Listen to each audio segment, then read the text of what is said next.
नमस्कार साथियों। उम्मीद करता हूँ सब बहुत अच्छे होंगे। आइए समझते हैं कि अभी हाल ही में 31 जनवरी को इकोनॉमिक सर्वे आने वाला है और 1 फरवरी को बजट आने वाला है। तो इस बार का जो बजट है काफ़ी खास है क्योंकि अंतरिम बजट है और सरकार देखा जाए तो कहीं न कहीं जनता को लुभाने के लिए भी प्रस्तुत कर सकती है। लेकिन क्या अंतरिम बजट में लुभाने के लिए प्रस्तुत कर सकते हैं? या जो चंद लम्हों का जो बजट जो 2-3 महीने का बजट कहा जाता है जिसको अंतरिम बजट कहते हैं, उसके क्या मानदंड होते हैं? बजट की रूपरेखा क्या होती है, इसमें आम बजट क्या होता है, ये सारी बातें समझेंगे तो आज समझ सकते हैं कि अभी जो हमारे वित्त मंत्री हैं, वो यहाँ पर क्या करेंगे। अभी हलवा नॉर्थ ब्लॉक में हलवा समारोह भी हुआ था। तो 1 फरवरी को अंतिम बजट भारत का आ रहा है जिसके सापेक्ष में देखेंगे कि इतने समय में कैसे-कैसे होती हैं सारी चीज़ें हम समझने का प्रयास करते हैं। विदिन 5 मिनट में पूरी चीज़ें हम लोग कंपाइलेशन कर लेंगे। वीडियो को एक बार प्रारंभ से लेकर एंड तक देखने का प्रयास करें। अगर हम देखेंगे तो आज चर्चा का मुद्दा रहेगा कि चर्चा रहेंगे कि अंतरिम बजट क्या होता है। अंतिम बजट के सापेक्ष में अगर हम लोग देखेंगे तो अंतिम बजट पे हम डिस्कशन करेंगे इसमें क्या-क्या चीज़ें होती हैं। अगर हम अंतिम बजट में और पूर्ण बजट में अंतर भी देखने का प्रयास करेंगे कि अंतिम बजट में पूर्ण बजट में अंतर क्या होता है। साथ में जानेंगे कि जो बजट प्रक्रिया है, जो बजट है, वो कौन-कौन से आर्टिकल में, जैसा कि आप जान सकते हैं कि राज्य का और केंद्र का अपने अलग-अलग बजट पेश किए जाते हैं। तो यहाँ और उसके बाद जानेंगे बजट के प्रकार कि भारत में बजट के प्रकार कितने रखे गए हैं और कौन-सा कब से शामिल किया गया है। साथ में अंतिम प्रश्न ये रहेगा कि प्रश्न जो जैसे प्रश्न बन सकते हैं, उसकी व्याख्या करते हम लोग निकल लें। तो एग्जाम की दृष्टि से काफ़ी इंपॉर्टेंट ये टॉपिक है। आइए बात कर लेते हैं बजट। बजट जैसा कि जान सकते हैं कि आर्टिकल नंबर 112 में 100-200 में एक वार्षिक वित्तीय लेखा या विवरण के रूप में प्रणाली के रूप में रखा गया है। बजट 3 चीज़ों से लिखे बना होता है, जैसे जिसको हम लोग विगत वर्ष उसे कहते हैं जो पूरा कंप्लीटली हो चुका होता है। जैसे एग्जाम्पल बेस पे थोड़ा समझने का प्रयास करें। अगर 24-25 के बजट की हम लोग बात करेंगे तो 24-25 का जो बजट है इसमें अगर आप देखेंगे तो 2023 और 24 चला जा चुका। तो ये क्या है, चल रहा है, चालू वर्ष है। और ये क्या है, इसका पीछे जो बटेगा 2022-23, ये क्या है, विगत वर्ष है। तो विगत वर्ष के आंकड़े लेकर जो यहाँ पर आने वाला जो जिसको हम लोग बजट वर्ष कहते हैं उसकी आंकड़े इकट्ठे किए जाते हैं। इसकी कई सारी वजह निकल के आती हैं, जैसा कि यहाँ पर सितंबर अक्टूबर से बजट के आंकड़े इकट्ठा करना स्टार्टिंग किए जाते हैं और जो बजट से है वो एग्जाम्पल बेस पे वो मार्च तक चलता है। तो यानी आर्टिकल 112 में और 202 में बजट के प्रारूप को रखा गया है। लेकिन बजट के दो प्रकार होते हैं। अगर देखा जाए बजट कुछ नहीं है, बजट एक लेखा जोखा है। किसका लेखा जोखा है? एक रिवेन्यू का, एक कैपिटल का। रिवेन्यू राजस्व का और एक पूंजीगत का। यानी आप ये कह सकते हैं कि हमारे भारत में राजस्व आय होती है और राजस्व भी क्या होता है, व्यय होता है। इसके लेखा जोखा को हम लोग राजस्व में रखते हैं, रिवेन्यू में रखते हैं। रिवेन्यू इनकम है, रिवेन्यू एक्सपेंडिचर है। अगर यहाँ जाते तो पूंजीगत, ये क्या है, कैपिटल है। कैपिटल मतलब पूंजीगत ही आय होती है और पूंजीगत ही व्यय होता है। इन दोनों को समायोजित करने के बाद फिर उसको हम लोग बजट बोलते हैं। तो बजट क्या है? एक लेखा जोखा है कि आने वाले समय में हम एक प्रकार से कितना कितना कहाँ कहाँ कैसे करेंगे। बात समझ सकते हैं सर, राजस्व किसे कहते हैं? राजस्व का मतलब ये रहा कि जैसे सपोज कर लीजिएगा मैंने ये मार्कर किसी को रेंट पे दे दिया और रेंट पे देने के बाद मुझे मार्कर से इनकम हो रही है, तो मुझे बार बार आय हो रही है, तो बार बार की होने वाली को आय बोलते हैं। लेकिन जो बंदा इसका रेंट दे रहा है वो बार बार व्यय कर रहा है, उसके लिए क्या बन जाएगा? ये राजस्व एक्सपेंडिचर व्यय बन जाएगा। तो जो बार बार हो रही होती है, सरकार को बार बार उसको खर्च करना होता है, बार बार इनकम हो रही होती है, जैसे आयकर। आयकर टैक्स है, टैक्स से बार बार आय होती है। वही तो है नहीं कि आपने 5 साल का एक बार जमा कर दिया, अब हर साल का जमा करेंगे। तो ये क्या है? एक राजस्व आय है। ऐसे ही पूंजीगत का मतलब ये होता है कि जब हमें एक बार इनकम होती है, एक बार एक्सपेंडिचर होता है, उसको पूंजीगत कहें। जैसे मान लो आप रोड बना रहे हो, रोड निर्माण का विषय है। अब ये तो है नहीं कि रोड का प्रोडक्ट एक साथ बना हुआ है, ये तो है नहीं कि अब 10 दिन बाद 20 दिन बाद उसको रिफॉर्मिंग कर सकते हैं। तो ऐसा ही मैंने इस मार्कर को एक बार भेज दूं तो मुझसे एक बार जनरेट आय हो जाएगी और एक बार उसको दो जो बंदा ले रहा होगा उसको बिया हो जाएगा। तो यही प्रकार की कहानी को हम लोग पूंजीगत और एक प्रकार से कह सकते हैं राजस्व कहते हैं। यही से बनता है डेफिसिट, जिसको घाटा कहते हैं। घाटा एक ऐसा रूप है, सपोज कर लीजिएगा आय हमारे पास कम है और व्यय ज्यादा है, तो इसका मतलब क्या बन जाएगा? हमारे पास राजस्व घाटा हो जाएगा। एक पॉइंट में समझो, अगर यहाँ आय हमारे पास कम है, ये व्यय ज्यादा है, तो क्या बन जाएगा? पूंजीगत घाटा बन जाएगा। दो घाटे यहीं समझ गए। अब अगर इन दोनों को जोड़ दिया जाए, सपोज कर लो हमारे पास ये आय कितनी है, ये आय कितनी है, इसको जोड़ दीजिएगा, और ये व्यय कितना है, ये व्यय कितना है, इसको जोड़ दीजिएगा। इन सबको जब समाहित कर लेंगे उसको बोलते हैं राजकोषीय घाटा, जिसको फिजिकल डेफिसिट के नाम से जान सकते हैं। 3 घाटे तुम्हारे सामने यही निकल के आ गए। नेक्स्ट होता है प्रधान घाटा, उसको हम लोग ऋण में घटा देते हैं तो रिवेन्यू बन जाता है। तो घाटे 4 प्रकार के होते हैं, जो चारों प्रकार घाटे आपने यही समझ लीजिएगा। जब इंडिया को बीए आय कम हो रही हो, राजस्व में भी ज्यादा हो, तो उसको राजस्व घाटा कहते हैं। जब पूंजीगत आय कम हो रही हो, व्यय ज़्यादा हो रहा हो, उसको पूंजीगत घाटा कहते हैं। इन दोनों को समाहित कर लेंगे तो राजकोषीय घाटा कहते हैं। उसमें से अगर ऋण को घटा देंगे, उसको हम लोग प्रधान घाटा कहेंगे। यानी एक प्रकार से कह सकते हैं ये 4 घाटे होते हैं। समझते हैं 1 टू 1 करके अंतिम बजट क्या होता है, देखिएगा। जैसा कि आप इसे जान सकते हैं कि अंतरिम बजट संपूर्ण बजट से अलग होता है। संपूर्ण बजट मतलब जो पूरा 1 साल का बजट लेखा-जोखा होगा। अंतिम बजट, जैसे सपोज़ करिए जब सरकार चुनावी सत्र में चल रही होती है, मान लीजिए चुनाव अप्रैल मई में होने वाले हैं, तो यहाँ पर आपको क्या करना है, फरवरी के बाद जो भी एक डाटा है 1-2 महीने के लिए आपको पेश करना है। तो इस समय के लिए पूरा बजट तो नहीं होएगा। अब आने वाली सरकार किसकी बनेगी, कैसे बनेगी, उसकी प्रणालियाँ क्या, उसकी योजनाएँ क्या हैं, वो नया पेश करेगी। सरकार का मतलब होता है प्रशासनिक, राजनीतिक, शासन व्यवस्था को कंट्रोल करना। अब आप 1 साल की कंट्रोल तुम ही कर लोगे, जो नई सरकार बनेगी वो क्या कंट्रोल करेगी? इसलिए शासन व्यवस्था को कंट्रोल करने की सरकार बनाई जाती है और सरकार जब तक है तब तक। अब सोचो ये शेष पूरा वर्ष तो है नहीं, कम समय बचा हुआ। इस कम समय के लिए ही हम लोग उसको बोलते हैं अंतरिम बजट। तो याद रखिएगा कि अंतरिम बजट क्या है?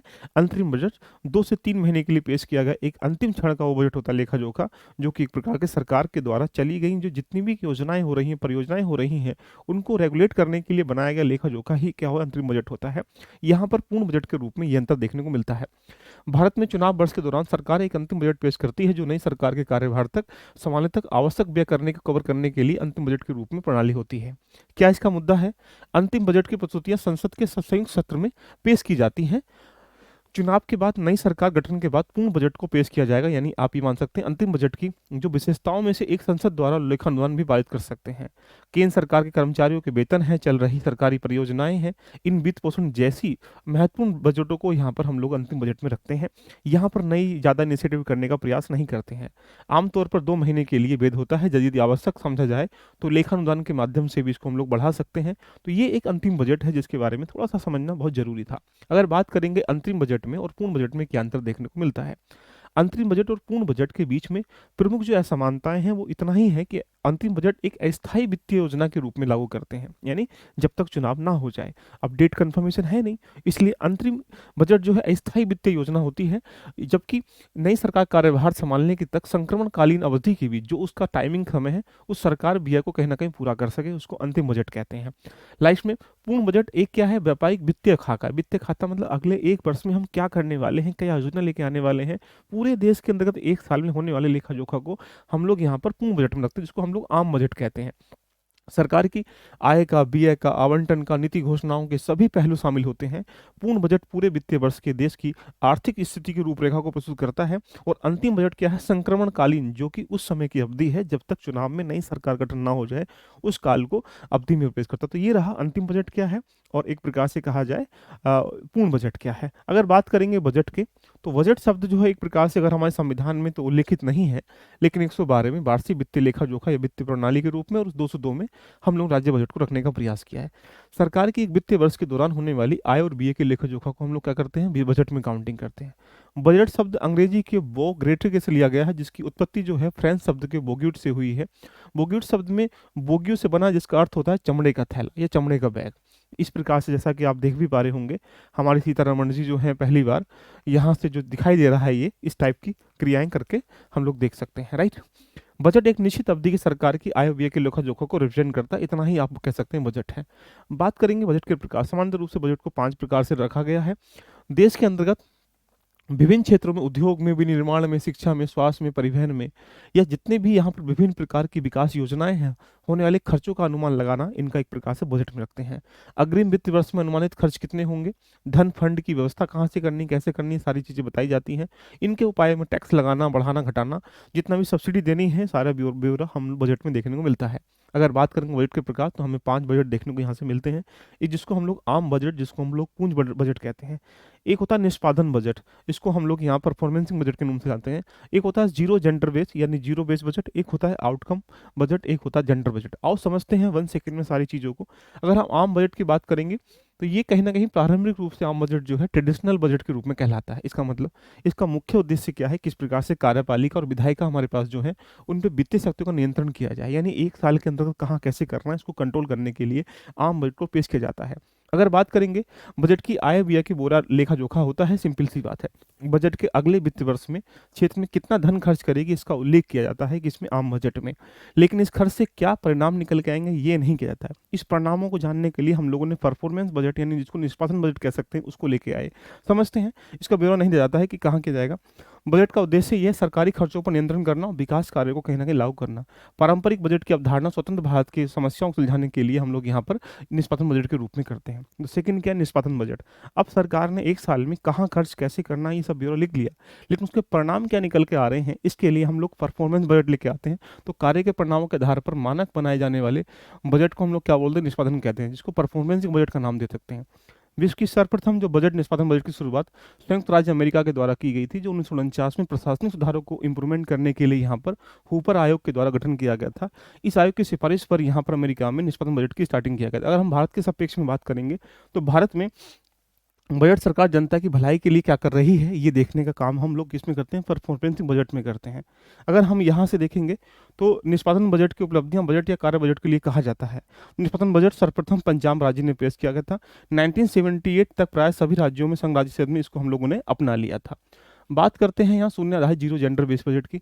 एक प्रकार से ये वो बजट होता है जहाँ पर हम लोग एक प्रकार से पिछले वित्त वर्ष में किए गए व्ययों के विचार नहीं करते हैं कि कितना व्यय किया गया, इसका कोई मैटर नहीं होता। मान लो कृषि पे 10 रुपये करें, अगली बार 12 रुपये कर रहे हैं, इसका मतलब हम उस पर विचार ही ना करें, तो ऐसे बजट को हम लोग क्या बोलते हैं, जीरो जेंडर। यानी वित्त वर्ष के व्यय को आगामी वर्ष के रूप में प्रयोग करने की कहानी को हम लोग क्या बोलते हैं, जीरो बेस बजट के रूप में जानते हैं।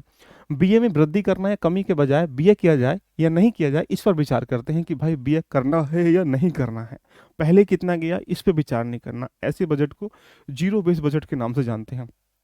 बजट को सूर्य अस्त बजट, सनसेट बजट के नाम से भी कहा जाता है। इसका अर्थ है कि वित्तीय वर्ष में समाप्ति से पहले प्रत्येक विभाग को शून्य आधारित बजट पेश करना पड़ता है, जिसमें विभाग के द्वारा इस प्रक्रिया को यहाँ पर लेखा जोखा के रूप में स्टार्टिंग करते हैं। शून्य आधारित जो बजट है, जन्मदाता पीटर पायर माना जाता है, जिसको 1970 के आसपास इसकी स्थापना किया गया। इस प्रणाली का प्रयोग 1973 में अमेरिका के जॉर्जिया प्रांत में किया गया था। 1917 अमेरिका के राष्ट्रीय बजट के रूप में इसको प्रणाली के रूप में अपनाया गया था, जिसको हम लोगों ने अमेरिका से लेकर इसको स्टार्टिंग कर दिया गया है। बात करते हैं परिणामों, जिसको आउटकम बजट के रूप में जान सकते हैं। इस बजट में जितने भी मंत्रालय हैं, जितने भी विभाग हैं, उसके कार्य के प्रदर्शन के मूल्यांकन करने के लिए हम ये आउटकम बजट निकालते हैं। जैसा कि आप जानते हैं कि पैसा स्वास्थ्य विभाग में, वित्त विभाग में, सब में बटेगा, तो उसका परफॉर्मेंस कैसा रहा उसके लिए हम लोग परिणामोन्मुखी या बजट या परफॉर्मेंस निकालते हैं, जो सेवा के क्षेत्र में, निर्माण के क्षेत्र में, कार्यक्रम के मूल्यांकन के रूप में परिणामों के आधार पर हम लोग कार्य कर रहे हैं। इन कमियों को दूर करने के लिए 2005 में भारत में पहली बार जो आउटकम बजट है इसको पेश किया गया, जिसके अंतर्गत क्या होता है, आम बजट में आवंटित धनराशि का विभिन्न मंत्रालयों के द्वारा विभाग से किस प्रकार से उसका उपयोग किया गया है, ये हम लोग किस में रखते हैं, बजट में रखते हैं, उसका ब्यौरा देना आवश्यक होता है। इसको बोलते हैं आउटकम बजट। नेक्स्ट लास्ट की बात करते हैं, इसको लैंगिक बजट कहते हैं, इसको जेंडर बेस्ड बजट कह सकते हैं।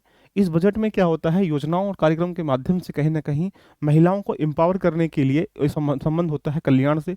तो लैंगिक बजट के माध्यम सरकार की जो महिलाएं होती हैं, विकास, कल्याण और सशक्तिकरण से संबंधित जितनी भी योजनाएं होती हैं, कार्यक्रम के लिए प्रति वर्ष एक निश्चित जो राशि है उसकी व्यवस्था करनी होती है, उसको हम लोग बोलते हैं लैंगिक जेंडर बजट। तो ये रहे बजट के प्रकार। आज का प्रश्न ये रहा आपका। अंतिम बजट एक अस्थायी वित्तीय योजना के रूप में कार्य करता है, जो नई सरकार के कार्यभार संभालने तक संक्रमणकालीन अवधि के लिए सरकार व्यय होता है। क्या ये स्टेटमेंट सही है, गलत है? शून्य आधारित बजट का जन्मदाता पीटर पायर को माना जाता है। 1970 में इसका प्रतिपादन किया गया था। भारत में शून्य आधारित बजट को शुरुआत वैज्ञानिक तथा औद्योगिक अनुसंधान परिषद द्वारा की गई थी। ये आपके सामने 3 स्टेटमेंट हैं, आपको बताना है कि केवल एक सही है, केवल 2 सही है, तीनों सही है, इनमें से कोई नहीं सही है। अगर आपकी ये चर्चा आपको अच्छी लगी तो एक बार कमेंट बॉक्स में जरूर कमेंट करके बताइएगा, और इस प्रश्न का आंसर आप लोग कमेंट बॉक्स में जरूर कमेंट करें, वहाँ पर आपको पिंक करके इसका आंसर मिल जाएगा। तो यानी आज की चर्चा कैसी लगी थी? आप चाहते हैं कि 5-10 मिनट के स्लोट में हम किसी एक एक टॉपिक को समझते हुए चलें, तो एक बार कमेंट करके जरूर बताइए, जिससे कि हम रोज डेली आपको कम से कम विशेष टॉपिक पर इस प्रकार से टॉपिक वाइज करके आपको दे दें डाटा, जो कि आप समझ सकते हैं कि अंतरिम बजट क्या होता है, आम बजट क्या होता है, बजट में अंतर क्या होता है, उसके कार्य कौन कौन से होते हैं, बजट के प्रकार कितने होते हैं। इतने कम समय में हमने सब कुछ एडवांस कर लिया। इस बार का बजट कैसा है, अंतरिम बजट है, कब आ रहा है, 1 फरवरी 2024 को आ रहा है, राइट। तो मिलते हैं पूरे बजट की प्रक्रिया के साथ। पूरा बजट में पढ़ाऊंगा कहाँ कैसे क्या की गई, जो कि क्लास परसों को होने वाली है। All the best, love you, bye bye, take care.